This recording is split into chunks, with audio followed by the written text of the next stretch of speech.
The day I buried my husband, I thought the worst pain imaginable was standing beside his casket and saying goodbye. I was wrong.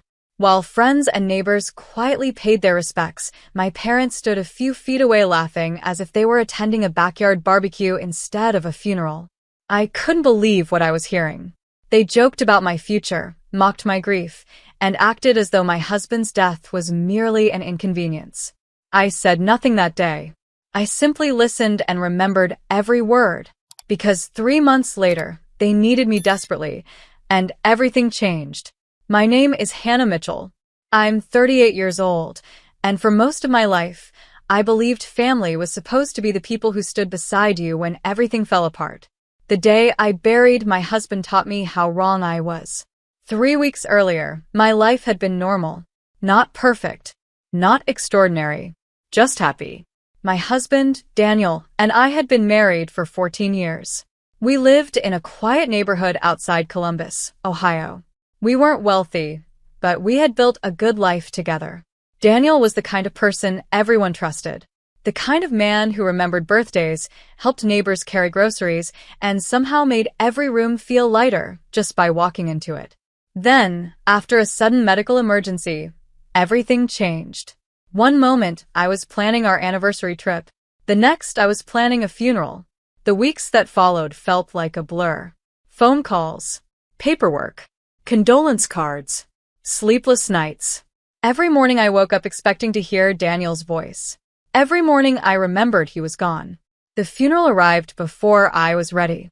Honestly, I don't think I ever would have been ready. The chapel was filled with people. Friends, neighbors, co-workers, former classmates, people I hadn't seen in years. They came because Daniel had touched their lives somehow. Listening to their stories was both comforting and painful. I learned things about my husband I had never known. A former coworker told me Daniel had secretly paid for his certification classes years earlier. An elderly neighbor revealed Daniel had been mowing her lawn every summer without accepting $1. Person after person shared stories like that. Each one made me proud. Each one broke my heart a little more. I was standing near the front greeting guests when my parents finally arrived. Late. Nearly 20 minutes late. That alone wasn't surprising. My parents had always believed other people's schedules revolved around theirs.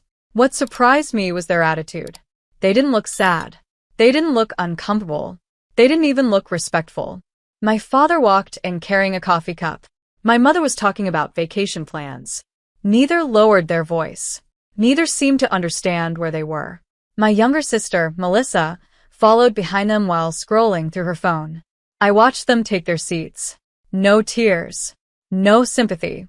No acknowledgement of what this day meant. At first, I tried to ignore it. I told myself grief affects everyone differently. Maybe this was their way of coping. Maybe I was being too sensitive. Then I overheard them talking. The service hadn't even started yet. My mother leaned toward my father. Hannah should sell the house. I froze. My father nodded. Way too much responsibility for one person. Especially now, my mother replied.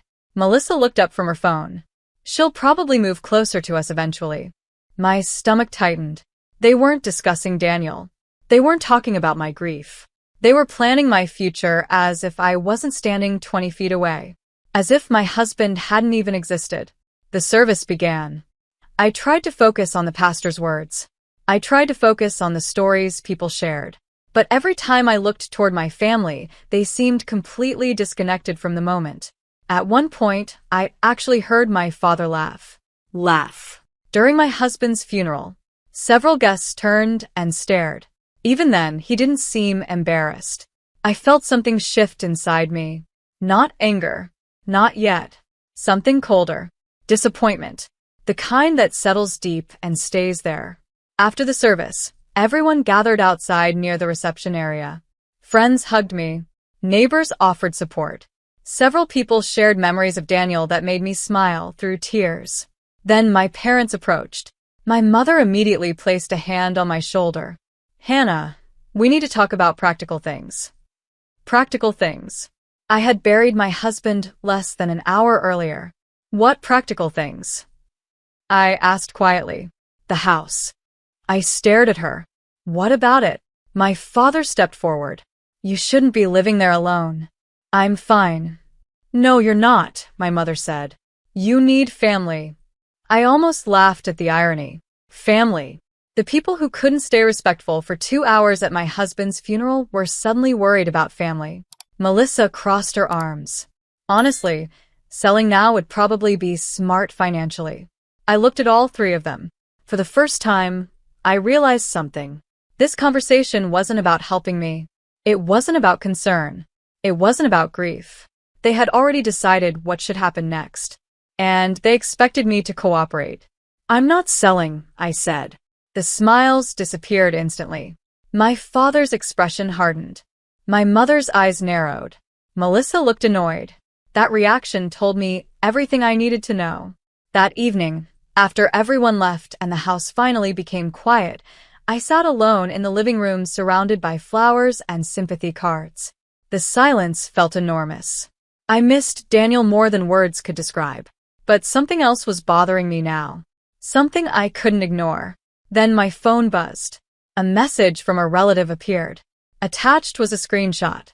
I stared at it, then read it again. My parents had already started discussing plans involving property, finances, and decisions that weren't theirs to make. And they had started doing it before the funeral was even over. Suddenly, I understood. The funeral wasn't the moment everything changed. It was the moment everything became visible. I barely slept that night.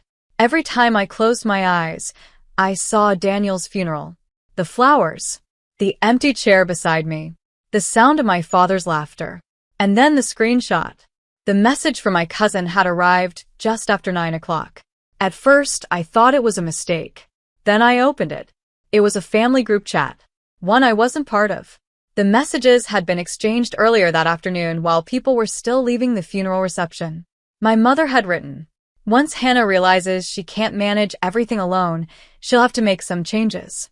My father responded, "The house is too much for her. Better to handle it sooner rather than later." Melissa added, "I've already looked at comparable listings. It could sell fast." I stared at those messages for a long time.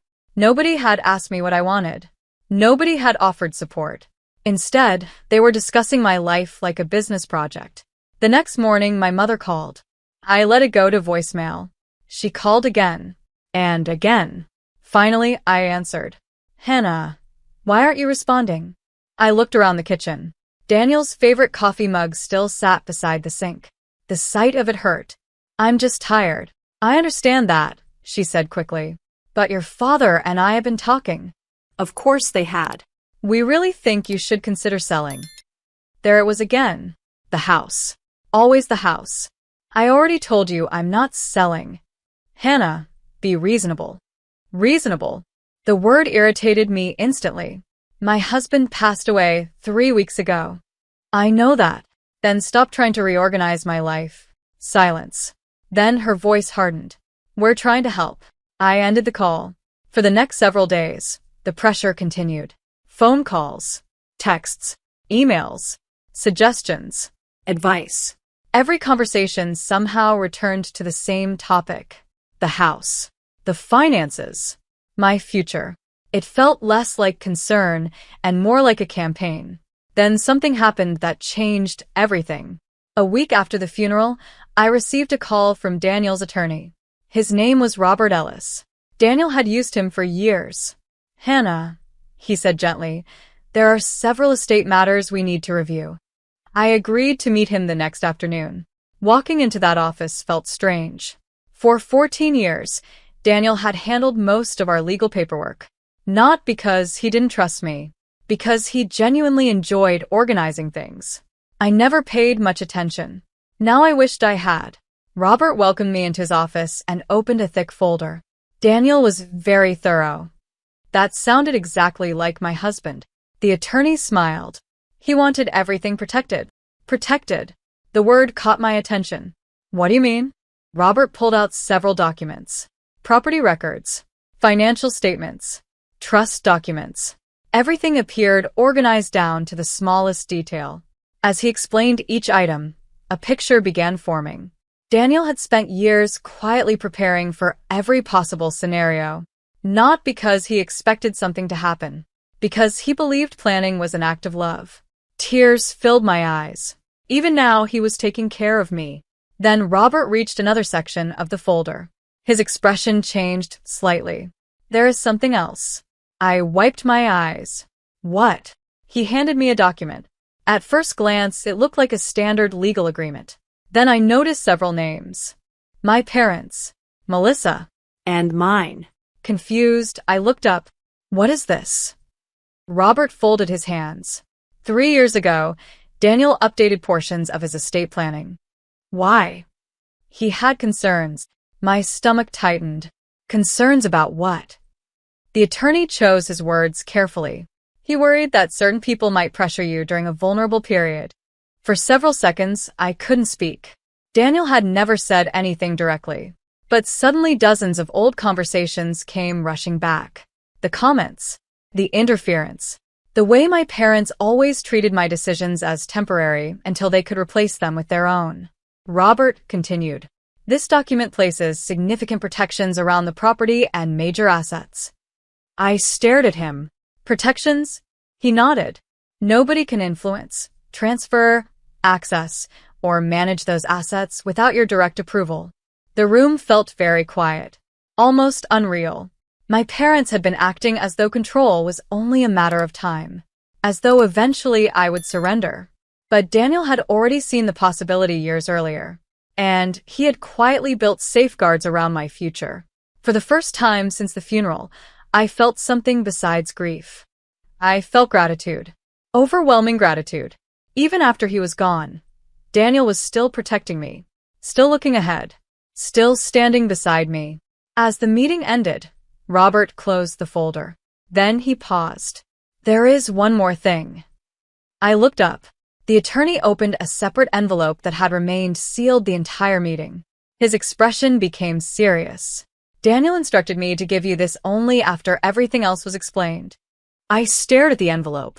My heart began pounding.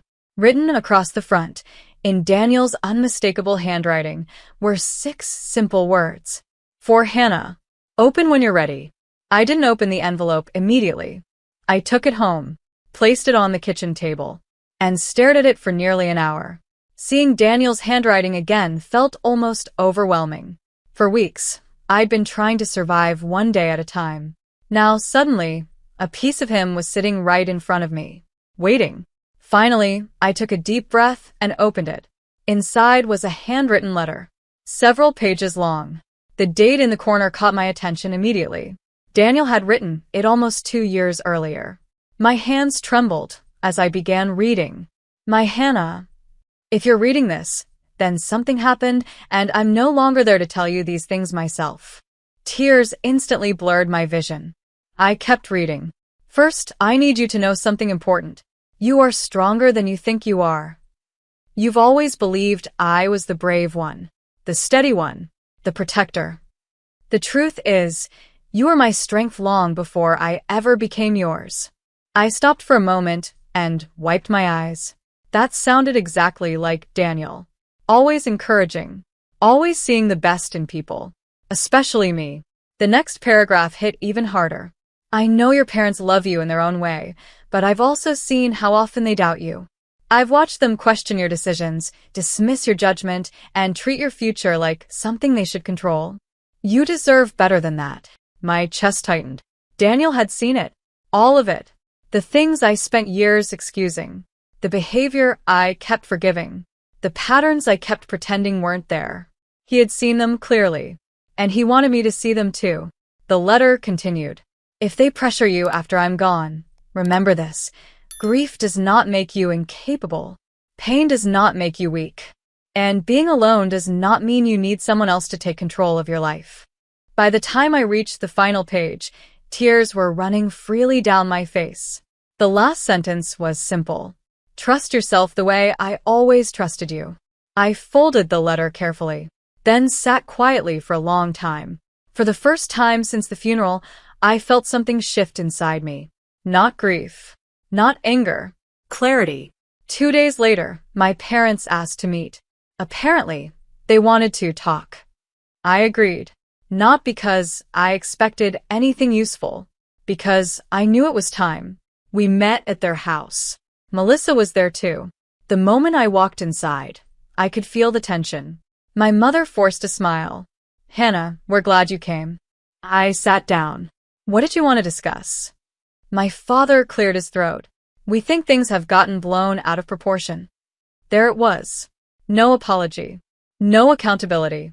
Just excuses. Melissa folded her arms. We were only trying to help. I looked at all three of them. Then I remembered Daniel's letter. Trust yourself. So I did. Help? I asked quietly. My mother nodded. Of course. I leaned forward. Do you remember what you said at Daniel's funeral? The room went silent. Nobody answered. I continued. You stood a few feet away from a service discussing my house. My father's expression changed. You misunderstood. No. I cut him off. I heard you. Then I repeated their words exactly. Every comment, every assumption, every plan they made while I was grieving. The color slowly drained from their faces. For once, nobody had an excuse ready. Nobody had a defense. Because they knew it was true. Finally, my mother looked down. We didn't realize how it sounded. I nodded. That's the problem.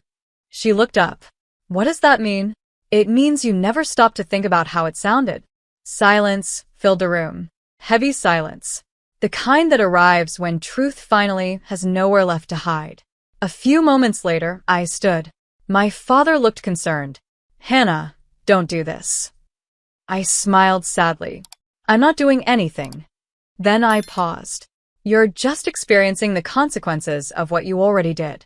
For the first time, I wasn't angry. I wasn't seeking revenge. I wasn't trying to punish anyone. I was choosing peace.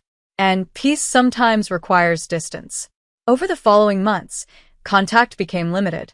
Not hostile, not dramatic. Simply limited. I stopped forcing relationships that only existed on someone else's terms. I stopped chasing approval. I stopped confusing family with obligation. Life slowly became lighter. The grief never disappeared completely. I don't think it ever will. But something else grew beside it. Strength. The kind Daniel always believed I had. 1 year later, I sat on my back porch watching the sunset, Daniel's letter resting safely inside a drawer nearby. The future still felt uncertain, but it was mine. And as I looked toward the horizon, I realized something important. The day I buried my husband wasn't the day I lost everything. It was the day I finally learned who was truly standing beside me, and who never was.